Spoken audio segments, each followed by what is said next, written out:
Okay. Okay. Hi everyone, the Champions League final. For most people, you will think maybe it's just a culmination of games throughout the season and then you have a final.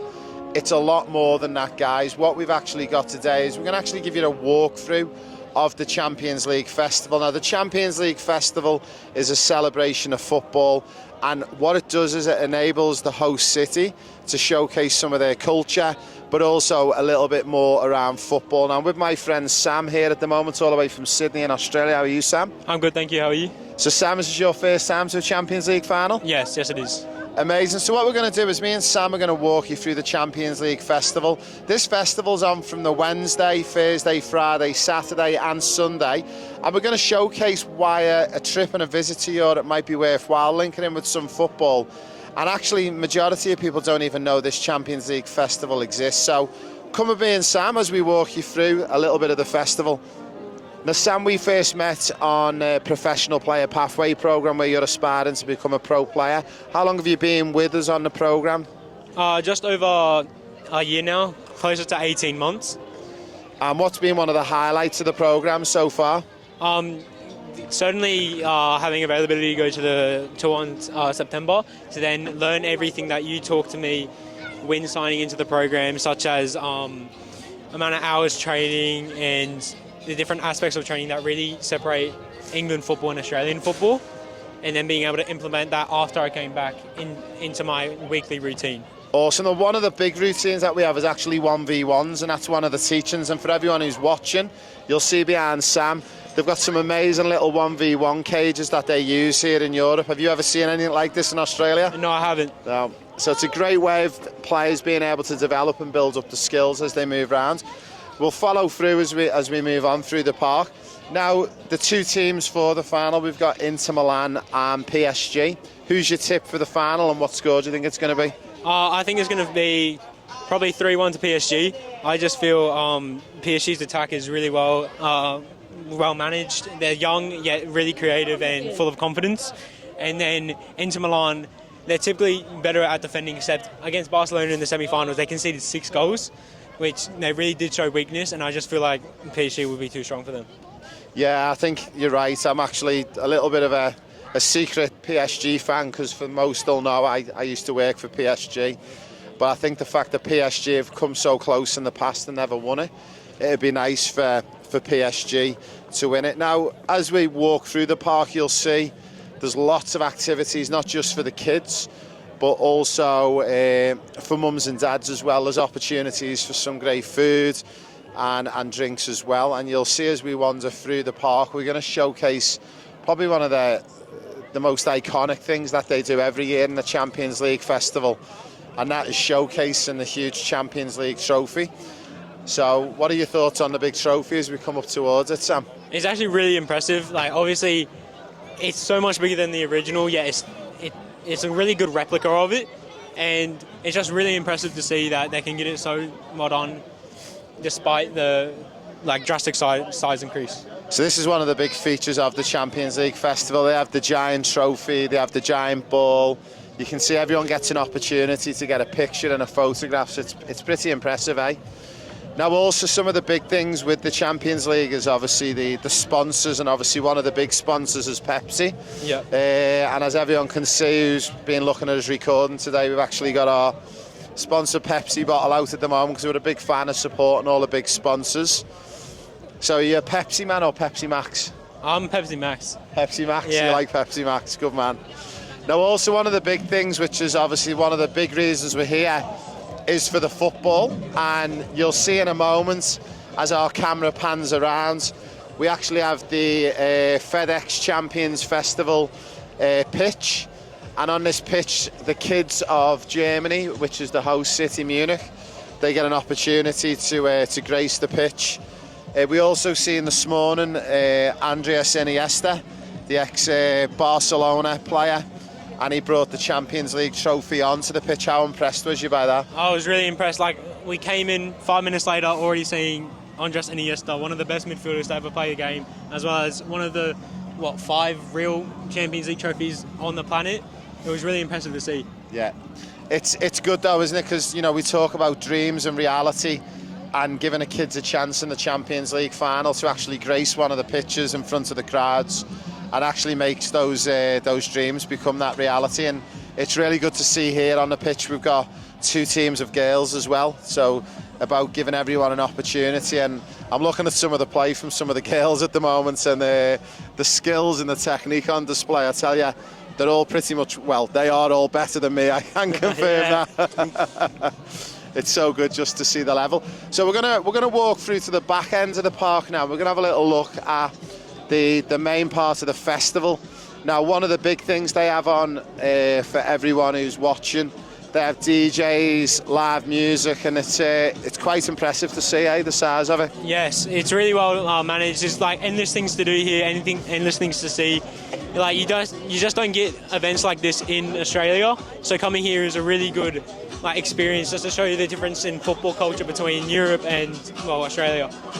Now, on the pre-game for Saturday, we've actually got Linkin Park, a very famous band from the USA, and they're going to be gracing the main stage, but we've also got some amazing DJs on here as well. So I think this Champions League festival, as we said, it's not just for players, but it's good for mums and dads and families as well. Yeah. What's been your favourite highlight so far as we wander around and have a look? To be honest, over towards and further down there's a food van, loaded Doritos. Obviously I love football and all that, but the loaded Doritos, such a good food. It was really good, filled me up, and it's nice to come here to also experience the different foods and cuisines. Yeah. Now I managed to taste the Doritos Loaded bowl. You got one as well, pretty good, eh? Yep. Now we're about to head up to the main showpiece. What everyone wants to see is the actual real Champions League trophy. So anyone who does come up to the festival, you get an opportunity to get your picture and a video with the real trophy. Have you managed to get your picture yet or not yet? Not yet. Me and my brother were planning to do that, although looking over here, real big line, no surprise. So it's going to take a while, but it'll be worth it because, like I said before, there's only 5 proper Champions League trophies in the world, and being able to get a photo with one is like once in a lifetime. Now, as you can see here, the camera's about to pan around and actually show you the real trophy. So you can see there's people from all different parts of the world who are getting an opportunity to get a picture with the trophy. And also, it's a great thing, again, I think, for the kids from all around the world when they come to the Champions League final, to be able to touch and see the trophy. What does it mean to you to be able to see and touch it? Well, it means the world, really, because in Australia, like I said, there's nothing like this. You're able to come here, see the biggest club trophy in world football and be able to touch it, and it's just a great experience to have. And again, it allows boys and girls those dreams to become reality, eh? Yes. We're going to keep moving on through the park now. Now, one of my favourite pastimes outside of football is definitely food and drink. So we'll showcase a little bit of some of the food that we've got. Now, obviously, culturally, the Champions League Festival is in a different city every year around Europe. And obviously, being in Germany this year, we get a lot of sausages and bratwursts and all the different types. Have you been able to try any of the sausages since you've been in Germany? Not yet. I've not had any sausages. I've had schnitzel and I've had the famous German pretzel. Both have been absolutely great, but I still need to get the sausage down. If you had to pick one, schnitzel or the pretzel, what would you choose? It would be the schnitzel. I've always loved schnitzel, but here in Germany, it's 10 times better than that in any other country I've really been to. Awesome. Now, talking about food and drink, obviously you've been on the pro player pathway with us for over 18 months now.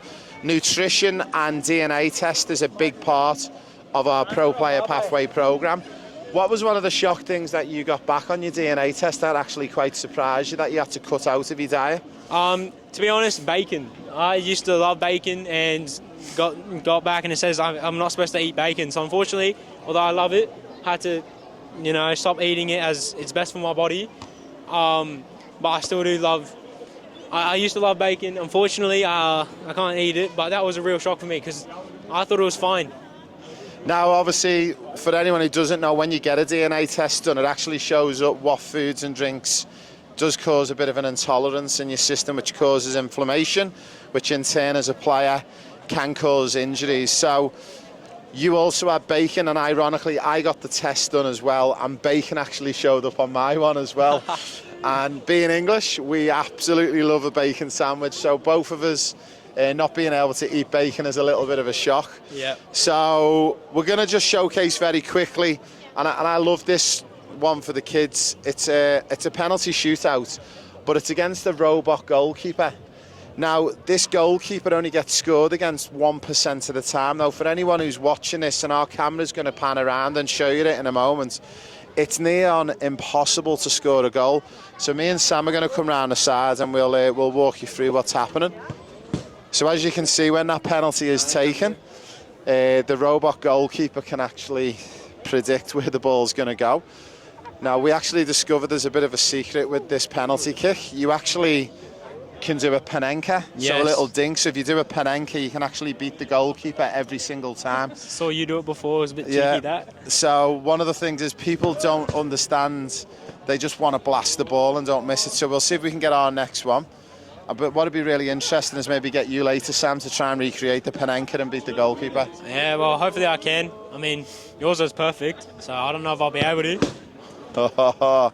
It'd be really good to see if we can get someone to try a panenka for us.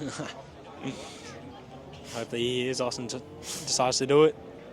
Went for the Rabona. Maybe later on. So we'll carry on walking through. So obviously we spoke about nutrition is a huge part. Also, as well, when you are a pro football player, obviously having the right gear and equipment is important. Shin guards, football boots. We've got our Champions League Superstore that we're walking past at the moment, but do you have a favourite pair of football boots that you like to wear and a favourite football kit that you like? Is it Adidas, is it Nike, is it Puma? It is Adidas. I'm not like big on names of boots and all that, but so I can't remember the exact model that I had, but I had some really good Adidas boots back at home, and they're really good boots. Some of the best I've ever actually had. It fits my shoe really, fits my foot really well, and it just makes me feel like I've got more control, and it's more comfortable overall. Now, amazing. Now to finish off, Adidas football boot, Adidas Predator, but also Adidas is one of the main sponsors of the Champions League final. And you can see in a moment as the camera pans around, we've got an actual giant Champions League ball, the Adidas ball. It's a pretty impressive ball, isn't it? Yes, it's a beautiful ball. Every year they outdo themselves with the Champions League ball. This one might be one of my favourites in recent history, though. It is. It's pretty impressive, eh? Now, what we're going to do is just to finish off, because we're nearly at the end of our Champions League Festival tour, and we just wanted to showcase. Now, we've actually got a Champions League ball to give away, and what we're going to do is we're going to give everyone a chance to win the Champions League ball. All you need to do is on YouTube is just comment and share it, and we're going to choose a winner in the next couple of weeks. So, Sam, a big thank you for joining us on the Champions League Festival sort of tour.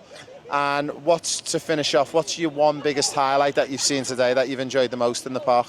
Honestly, just seeing the football culture overall, having so many opportunities, no matter your age, no matter where you're from, to participate in a bunch of small but like really exciting challenges. Like there's a speed test, there's a power test, all that. It's really good to see just all like the entire world coming together just as one, just to celebrate this event.